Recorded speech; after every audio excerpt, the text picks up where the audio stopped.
مع الله في لألآت النجوم وحبك الغيوم وضوء القمر نحمده ونصلي على رسوله الكريم اما بعد بسم اللہ الرحمن الرحیم۔ معزز خواتین و حضرات، السلام علیکم ورحمۃ اللہ وبرکاتہ۔ میں آپ کی خدمت میں حاضر ہوں پروگرام سنہری باتوں کے ساتھ، اور آج کی نشست میں یہ مسئلہ آپ کے سامنے عرض کیا جائے گا کہ بسا اوقات تاجر برادری نقد پہ کسی چیز کو کم دام بیچتی ہے، اور وہی چیز جب ادھار اس سے لی جائے تو اس کی قیمت زیادہ لگائی جاتی ہے۔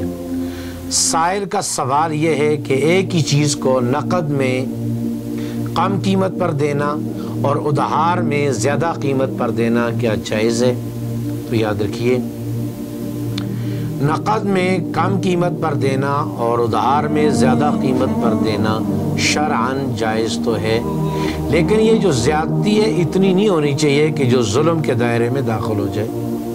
مناسب مروجہ نظام کے تحت مناسب دام اگر زیادہ کیے جائیں تو اس کی شریعت میں اجازت ہے۔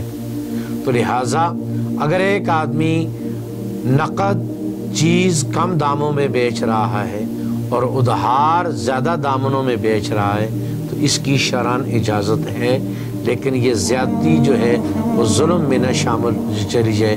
اللہ رب العزت کی ذات ہمیں ہر شعبے میں دین پر عمل کرنے کی توفیق نصیب فرمائے۔